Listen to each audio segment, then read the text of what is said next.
দাদা, একটা কথা হচ্ছে রাজ্যের মুখ্যমন্ত্রী তো অনেক প্রকল্প নিয়েছে এবং সাধারণ মানুষের স্বার্থে আমরা দেখি বিভিন্ন লোক বিভিন্ন পরিষেবা পাচ্ছে, মানে জন্ম থেকে মৃত্যু আগে অবধি। তো এত পরিষেবা দিচ্ছে, তাও আপনাদেরকে এত মাঠে ঘাটে গিয়ে পরিশ্রম করতে হচ্ছে কেন?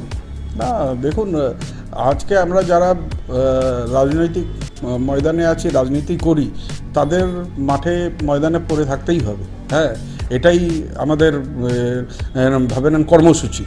তো আজকে সারা বছর আমাদের মুখ্যমন্ত্রী এত কর্মসূচি আমাদের দেন। হ্যাঁ, যেমন ধরে নেন, দুয়ারে সরকারের ক্যাম্প হলেও আমরা জনপ্রতিনিধি কিংবা শাখা সংগঠনের যারা রয়েছে তারা যাই।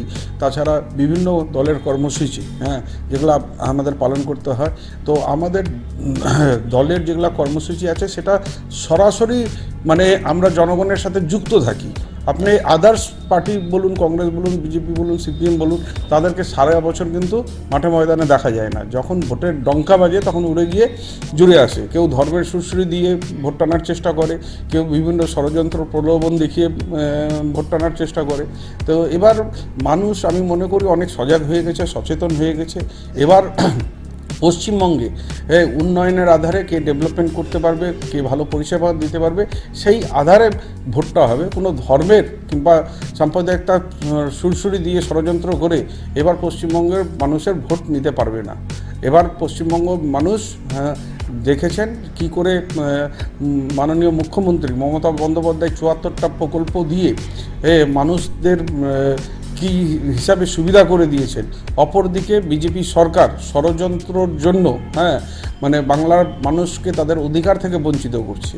১০০ দিনের কাজের টাকা আটকে রেখেছে, আবাস যোজনার কাজের টাকা আটকে রেখেছে। আজকে দেখুন, পশ্চিমবঙ্গের থেকে ওনারা জিএসটি নিয়ে যাচ্ছেন, ইনকাম ট্যাক্স নিয়ে যাচ্ছেন, সেন্ট্রাল এক্সাইজ নিয়ে যাচ্ছেন, সব রকম ট্যাক্স ওনারা কালেকশন করছেন। কিসের নামে? ডেভেলপমেন্টের নামে। কিন্তু আপনারা দেখুন, বিগত ১.৫ বছর ধরে পশ্চিমবঙ্গে ১ কিলোমিটারও রাস্তা কেন্দ্র সরকার সহায়তা প্রদান করেনি। অথচ আদার যেগুলো বিজেপি শাসিত রাজ্যগুলো আছে সেখানে প্রত্যেক বছর গেলে ২৫০০ কিলোমিটারের মতো রাস্তা বিজেপি সরকার সহায়তা প্রদান করে। তো সেই জায়গায় মুখ্যমন্ত্রী এর লক্ষ্মীর ভাণ্ডার যেটা চালু করেছেন সেটা এত ভাবেন পপুলার হয়েছে যে মুখ্যমন্ত্রী মায়েদের, দিদিদের হৃদয়ে বিরাজ করছেন। সেটাকে দেখে বিজেপি ভয়ভীত। সেই জন্য এই ধরনের আবাস যোজনা কিংবা ১০০ দিনের কাজের টাকা আটকে রেখে তারা অন্যদিকে দৃষ্টি আকর্ষণ করতে চেয়েছেন। কিন্তু পশ্চিমবঙ্গের সাধারণ মানুষ বুঝেছেন।